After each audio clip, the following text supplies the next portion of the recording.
Greetings, resilient souls, and welcome back to Arise and Shine with me, Dr. Vivian, here on the podcast where we arise and we shine together. We arise from the things that pull us down in our marriages, in relationships, in your finances, in health, in your career, in business, whatever it is that is pulling you down. On this podcast, we share stories, real life stories.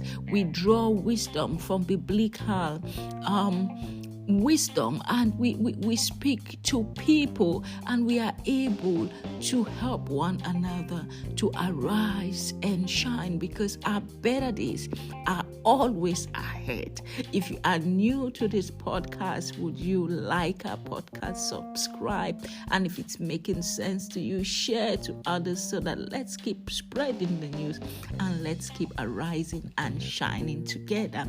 Today I have a topic that is exciting, and it affects each and every one of us: the intersection between faith and finances. Faith and finances. So join me for a captivating exploration filled with real-life narratives, timeless wisdom, and strategies to strike a balance between faith and finances. So let's begin this journey with the biblical parable of the talents as recorded in Matthew 25. A very interesting story of stewardship and responsibility. So in this story, it speaks about a master that lives on a journey and entrusts his wealth into the hands of three workers. I'm just calling three categories of people. And the Bible says all this, whatever he gave to each and every one of them, was in accordance to their ability. So to the one, he gave 5 talents. To the other, he gave 2 talents. And to the third one, he gave 1 talent, all according to their resources. Call it 1 bag of gold, call it 2 bags of gold, 5 bags of gold, whatever. But these were resources for them to invest. And he gave them no further instructions. And that is how God does. You know, what happens when you relate this to the story of creation in the book of Genesis? And God says he breathed on them. He empowered them. And he says, go and multiply. The assumption is that there is a seed in you. Be fruitful. The assumption is that there is a seed that can bear fruits in you. Multiply, dominate, take the whole earth, and all this. And that's the same. This master tells them, I leave you with these resources, and off I go. And what happened? They had to apply their minds, or chose not to apply their minds. So 2 of these guys applied their minds to the full potential. And what was the result?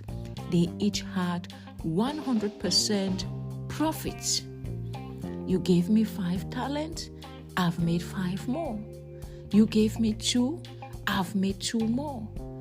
And interestingly, like it is with many people still today, the one who had just 1 went and buried it. And when the master came, he reported, Master, I have this feeling about you. I don't think you are a good guy. You just want me to work for you, right? I took your talent, I buried it, and here is it. Because you are such a guy who likes to harvest from places you did not plant. And, I puzzled about this, and I'm like, what did this guy know about this master that the others did not? And how did he know it? Because it actually proved when the master came that those who made profit were rewarded more. And as for this guy, his resources were pulled from him, and him was even taken out of the kingdom. So when we want to be more fruitful in the area of finance, we need to apply some faith. We need to be proactive. We need to be responsible. We need to be good stewards. The little we have, we need to apply ourselves. You need to begin to ask yourself, what resources do I have? What skills, what talents, what expertise do I have? How can I start applying this?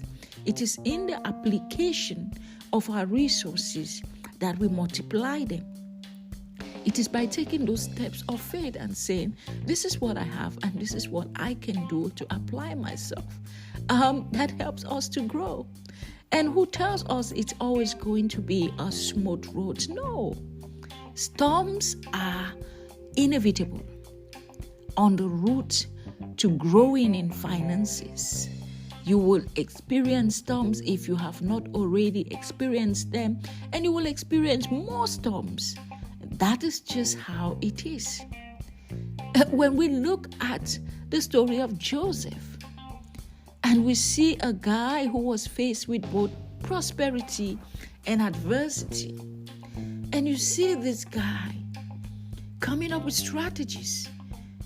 You know, the whole idea of savings and investment, you can say this is a template, because this guy, by the wisdom of God, saw we're going to grow in so much prosperity, so much profits for this number of years.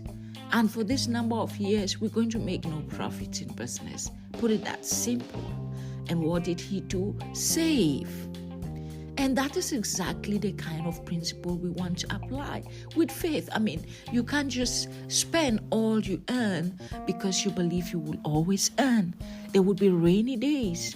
And when you save, when those days come, you would just know that because you had applied the principle of planning, of stewardship, and using your faith to navigate your financial storms and even abundance period, you will be okay.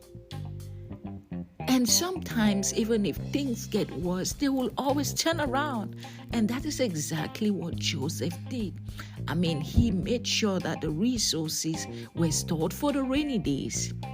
So, another interesting aspect of faith and finances, it's really looking at when we do simple acts of kindness. The good book records the story of the widow's offering. Sometimes in the book of Mark 12, you see where faith-driven generosity can transform your financial mindset. So how do you cultivate that spirit? I mean, this lady has just little. She doesn't have much. But she still believes that I can give.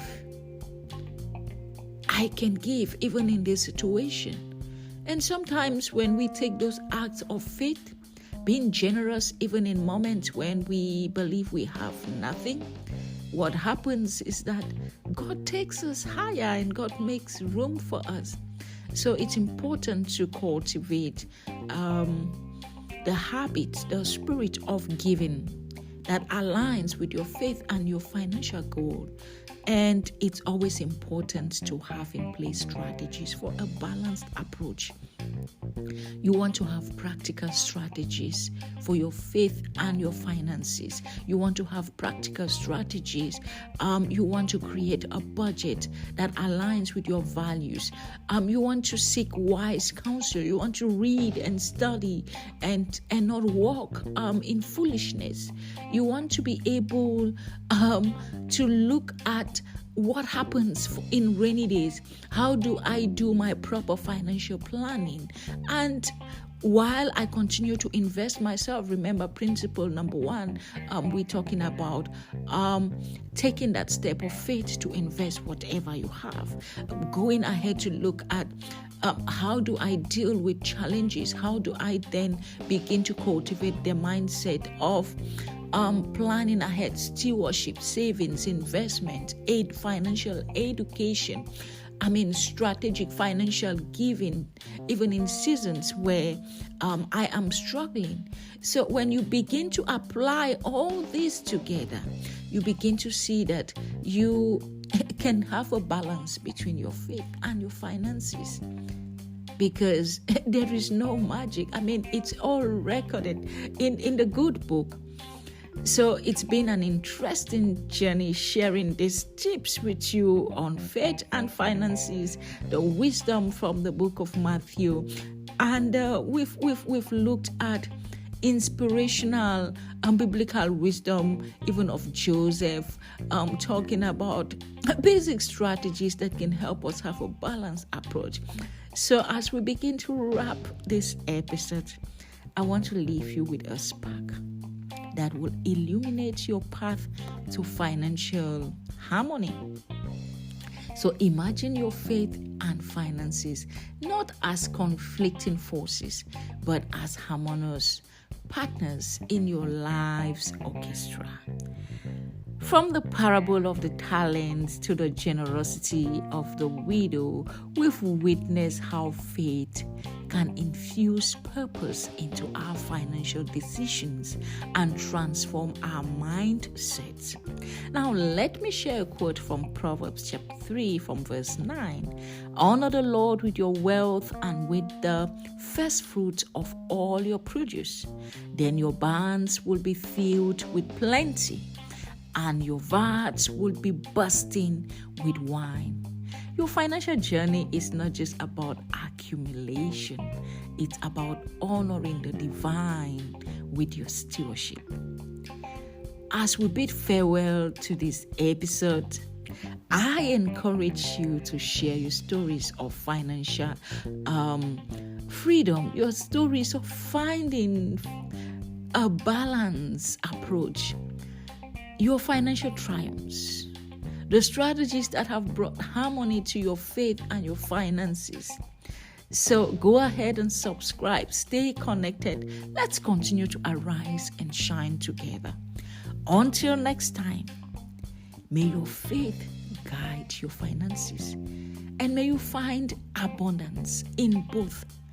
Keep shining, all souls, all the community of Arise and Shine.